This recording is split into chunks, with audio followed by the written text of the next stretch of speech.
ஓம் ஸ்ரீ குருப்பியோ நமக. நன்றாக குருவாழ்க, குருவே துணை. பரபிரம்ம ருத்ரகாயத்ரி ஞானசரத்தின் நண்பர்களுக்கு வணக்கங்களும் வாழ்த்துக்களும். இந்த பதிவு விருச்சிக லக்ன நண்பர்களுக்கு சூரியனுடைய பயணம், சூரியனுடைய நட்சத்திர மாறுதல், ராசி மாறுதல் குறித்து பார்ப்போம். செப்டம்பர் 13ஆம் தேதி பூரம் நட்சத்திரமான சுக்கரனுடைய நட்சத்திரத்திலிருந்து தன்னுடைய சொந்த நட்சத்திரமான உத்தர நட்சத்திரத்திற்கு சூரியன் வர்றாரு 13ஆம் தேதி. 4 நாட்கள் சிம்மராசியில் இருந்துட்டு அதே உத்தர நட்சத்திரம் 2-3-4 பாதங்கள் கன்னிராசிக்கு மாறுறார். அங்கே 10 நாட்கள் இருக்கார். அதாவது செப்டம்பர் 27 வரைக்கும். இந்த 14 நாட்கள் நமக்கு அந்தஸ்து, கௌரவம், தொழில் பலம் மற்றும் ப்ரமோஷன், பதவி, அரசு வழி ஆதாயம், அரசியல் ஆதாயம் அத்தனையும் கிடைக்கும். அதுதான் இதில் இந்த நாட்களில், இந்த 13 நாட்களில் தொழில் கிரகமாக நமக்கு சூரியன் சிம்மராசியினுடைய பலனை முழுசாக வழங்கக்கூடிய ஒரு நன்மை.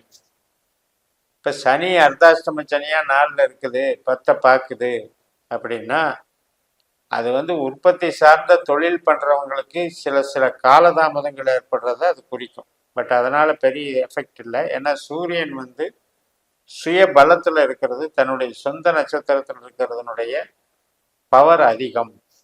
அதனால் பதவி ரீதியாகவும் புகழ் ரீதியாகவும் பெரிய வளர்ச்சிகள் ஏற்படும். தந்தை வர்க்கத்துக்கும் ஆதாயம், தந்தை வர்க்கத்தினால நமக்கு ஆதாயம். அதே போல் நமக்கு பெரிய மனிதர்களுடைய உதவிகள், அரசு வழியில் வேலை செய்கிறவங்களுக்கு பதவி உயர்வுகள், அரசியலில் இருக்கவங்களுக்கும் கிடைக்கக்கூடிய பதவிகள், இது மாதிரியெல்லாம் நன்மைகள் நடக்கும். அது மட்டும் இல்லை, ஒரு சூரியன் அப்படின்னாலே ஒரு அதிகாரம் அப்படின்றது அர்த்தம். அதனால் இப்போ ஒரு சொந்த தொழில் பண்ணோம் அப்படின்னா இந்த நாட்களில் நம்மளுடைய டர்ன் ஓவர், நம்மளுடைய ஒரு ஸ்டேட்டஸ் உயர்ந்திருக்கும். இந்த காலகட்டத்தில் தொழில் பலம் நம்மளை வளர்ச்சி அடைய செய்யும். அதனால் நமக்கு ஒரு பெரிய புகழும் மரியாதையும் கிடைக்கும். அதாவது ஒரு அந்தஸ்து அப்படிங்கிறது என்ன அப்படின்னா, நமக்கு தன்னிறைவு அடைந்த மாதிரியும் அது வெளியில் மற்றவர்களுக்கு மிகப்பெரிய ஒரு ஆச்சரியத்தை ஏற்படுத்தி அனைவரும் நம்ம புகழக்கூடிய வகையில் நிகழ்வுகள் வர்றது தான் இந்த சூரிய பலம். அதுக்கப்புறம் சந்திரனுடைய நட்சத்திரத்துக்கு போகும்போது 11ஆம் வீடான கன்னி ராசியில் கேதுவோட கனெக்ட் ஆகிறாரு, கேதுவோட சேர்க்கை பலனை தர்றாரு. கேது ஏற்கனவே அஸ்த நட்சத்திரத்தில் கன்னிராசியில் போயிட்டுருக்கு. அப்போ 11ஆம் இடத்துக்கு சில பிரச்சனைகள், 10ஆம் இடம் சார்ந்தும் அது சில பிரச்சனைகளை வேலை செய்யும். அப்போ கேதுங்கிறது என்னன்னா கெடுக்கிறது, சூரியனுடைய தன்மைகளை கெடுக்குது.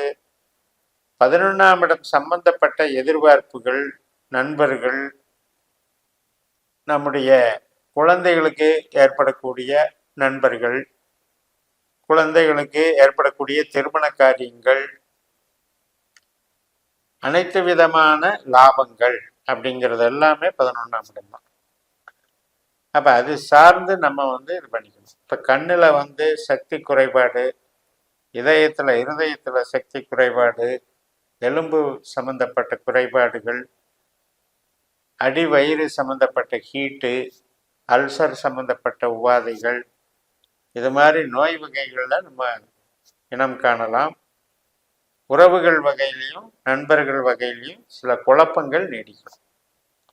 அப்போ இந்த காலகட்டத்தில் நம்ம புது முயற்சிகளையும் க்ளோஸ் கான்டாக்டையும் அவாய்ட் பண்ணிக்கணும். கொஞ்சம் டிஸ்டன்ஸ் மெயின்டைன் பண்ணிக்கணும். ஏனென்றால் நம்மளுடைய சூரியன் என்பது நம்மளுக்கு கர்மாதிபதி. அவர் கேது கிட்ட லாக் ஆகிறார். அந்த கேதுனுடைய தாக்கம் இவருடைய இயற்கையான செயல்பாட்டை துண்டிக்கிறது. அந்த வகையில் நாம் புது காரியங்கள், புது முயற்சிகள், புது தொழில்கள் ஆரம்பம் பண்ணுறது, இது மாதிரி விஷயங்களையும் தவிர்க்கணும். அதே மாதிரி சுபகாரியங்கள், குழந்தைகள் வழி மற்றும் நமக்கே திருமணம் சம்பந்தப்பட்ட விஷயங்கள், இது சார்ந்த விஷயங்களையும் இந்த கேது சில கலகம் குழப்பத்தை உண்டு பண்ணுங்கிறதுனால அந்த நாட்களில் முடிவெடுக்கக்கூடிய விஷயங்களை முடிவெடுக்காமல் நம்ம அவாய்ட் பண்ணிக்கிறோம். அப்படி பண்ணிக்கிறதுனால நமக்கு ஒரு சேஃப்டி. இப்போ ஒரு லாபம் அப்படிங்கிறத எதிர்பார்த்து குடுக்கல் வாங்கல் பண்ணுறோம். அப்போ தொழில் ரீதியாகவும் வேலை ரீதியாகவும் அல்லது நம்ம பிறருக்கு பணம் கொடுத்து பணம் வாங்கி ஒரு பண பரிமாற்றம் செய்கிறதுலையும் அந்த குறிக்கோள் லாபங்கிற விஷயத்துல சிக்கல் ஏற்படுகிறது. அது சார்ந்து நம்ம ரிஸ்க் எடுக்கக்கூடாது. அதிகமாக ரிஸ்க் எடுக்கும் பொழுது நமக்கு கேது நம்மளுக்கு அது லாஸை தர்றாரு. இப்போ சூரியன் அப்படின்னாலே நமக்கு 11ஆம் இடத்துல தான் 3 பாதம் இருக்கு. சூரியனுடைய நட்சத்திரங்கள் உத்தர நட்சத்திரம். அது மாதிரி 3ஆம் இடத்துல மகர ராசியில 3 பாதம் இருக்கு.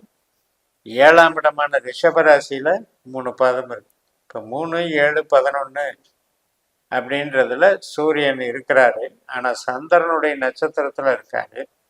அதே சந்திரனுடைய நட்சத்திரத்துல இந்த கேது சூரியனோட கனெக்ட் ஆகிறதுனால மன ரீதியாகவும் ஆத்ம ரீதியாகவும் நம்முடைய திட்டங்கள் மூலமும் புது செயல்பாடுகள் மூலமாகவும் நம்ம ஒரு டீம் ஒர்க் செய்யலான்னு நினைப்போம். அந்த டீம் ஒர்க் ரீதியாகவும் ஒரு டாமினேட் பண்ணக்கூடிய கெப்பாசிட்டி உள்ள சூரியனை இந்த கேது கொஞ்சம் நிலைகுலைய செய்கிறது. இருக்கிறதுலையே கிரகண தோஷம் பெற்றது ராகு கேதுக்கள் தான். அனைத்து கிரகங்களோடும் அந்த செயற்கை ரீதியாக ஒரு பாதிப்பை உண்டு பண்ணுறவங்க. அதே போல தான் தந்தை வர்க்க உறவுகள், தலைமை பொறுப்பு, நம்ம வேலை பார்க்குற இடத்துல நமக்கு மேலே அதிகாரியாக வேலை பார்ப்பவர், இது எல்லாத்தையுமே அந்த சூரியன் நம்மளுக்கு குறிப்பிடுகிறார். அதனால் இந்த 27ஆம் தேதியிலிருந்து அக்டோபர் 10ஆம் தேதி வரைக்கும் உறவுகள் ரீதியாகவும் அகம் சார்ந்து முடிவுகள் எடுக்கிறதையும் தவிர்த்துக்கிட்டு கொடுக்கல் வாங்கல் தொழில் ரீதியாகவும் கஸ்டமர் ரீதியாகவும் மேலதிகாரிகள் ரீதியாகவும் ஏற்படக்கூடிய மன சங்கடங்கள், மன வெறுப்பு பிரச்சனைகள், இதுகளுக்கெல்லாம் கொஞ்சம் இடம் கொடுக்காத வண்ணம் நம்ம பார்த்துக்கணும். அதை கரெக்ட் பண்ணிட்டு போயிட்டோம்னா அந்த கேதுவை கிராஸ் பண்ணிட்டு வந்த பிறகு ப்ராப்ளம் இருக்காது. ஏன்னா லாபஸ்தானத்துக்கு உண்டான பலனை தருவார். இந்த சந்திரன் நட்சத்திரத்தை கிராஸ் பண்ணணும். அது அக்டோபர் 10க்கு மேலே. அதுக்கு மேலே செவ்வாய் நட்சத்திரத்துக்கு வரும்போது நார்மல் ஆகிடும். அதனால் இந்த இடைப்பட்ட இந்த 14 நாட்களில் மட்டும் புது முயற்சிகள், புது ஈடுபாடுகள், புது உறவுகள் இதை தவிர்த்துட்டிங்கன்னா சிறப்பாக.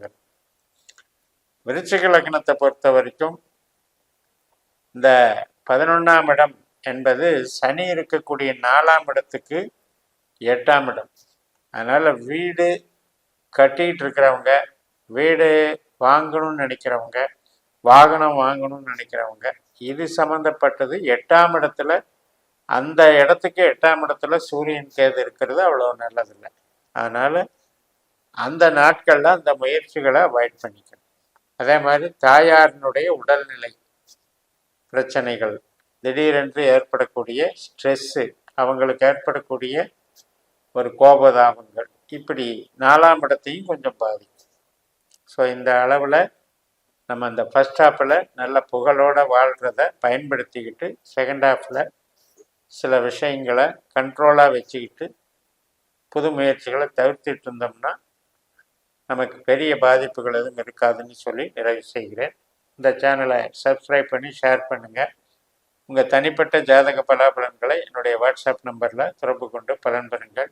உங்களிடமிருந்து விடைபெறுகிறேன். உங்கள் ஜெயம்எஸ். நன்றி, வணக்கம்.